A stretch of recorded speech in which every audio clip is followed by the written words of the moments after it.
朋友们好，我是米拉，今天为大家阅读失传的营养学第8章肝的脂肪代谢第2小节打呼噜。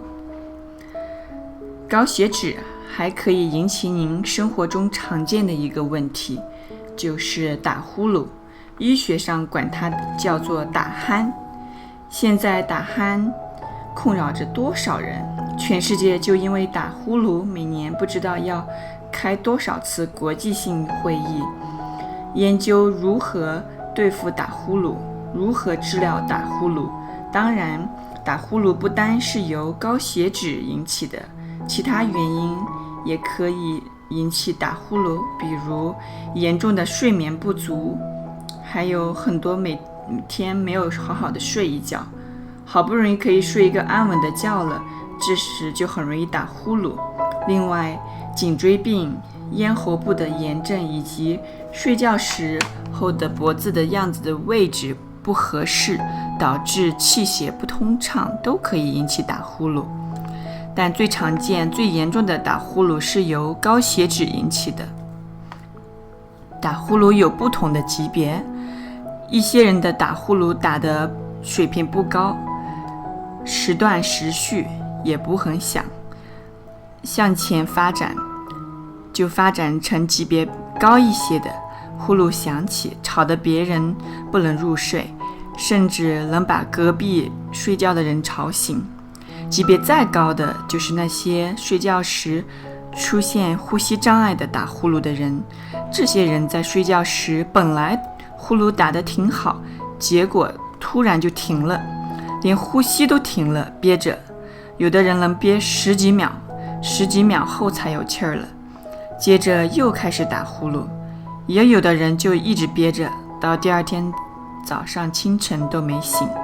结果就永远都醒不了了。这是很严重的问题，医学上把这种睡眠状态称之为呼吸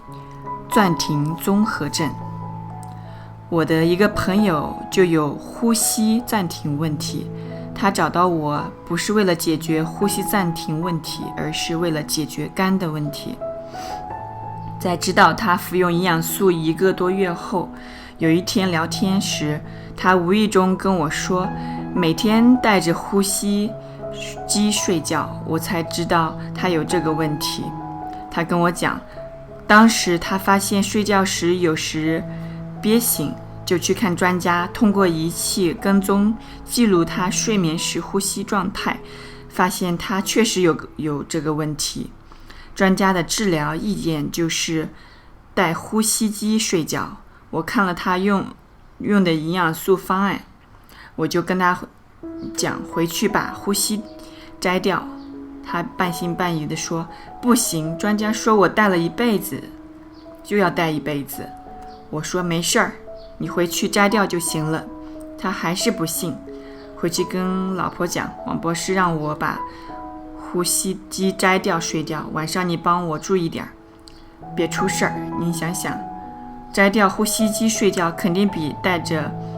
他睡觉轻松多了，所以他睡得很好。但那段时却把他的妻子累得够呛，夜间一会儿就得看看他还有气没。几天后跟他讲，好像没事了，连呼吸声都比以前小了。这样他才彻底摘掉了呼吸机，到今天已经1年多了。在医院里，除了建议带呼吸机，另外常用的治疗手段是手术切除鼻咽喉部位所不正常的组织。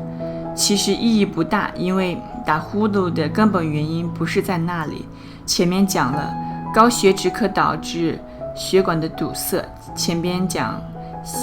心脑血管疾病时，我们讲的是大血管，其实高血脂是最先引起的最小血管堵塞，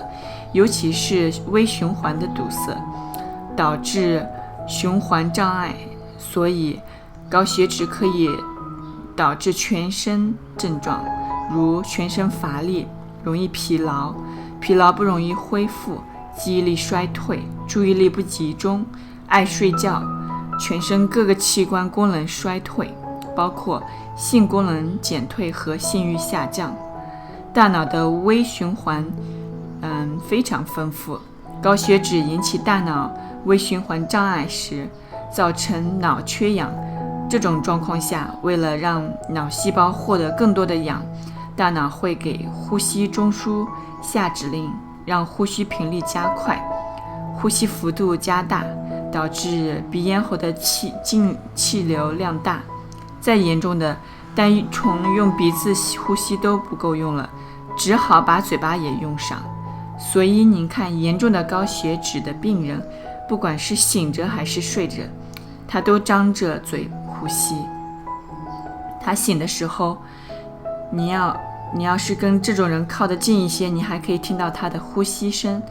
就是大股气流集中于他咽喉部和气管产生的声音。通俗的讲，就是出气呼呼地。等他躺下睡觉时，这种大气流会冲击相对松弛的咽喉部，引起震动，就是呼噜。营养素可以很好的改善大脑循环，所以呼吸暂停会消失，会使呼噜从大变小，从强变弱，最后完全消失。谢谢大家收听，下一章我为大家阅读高血压的问题，让我们明天再见喽。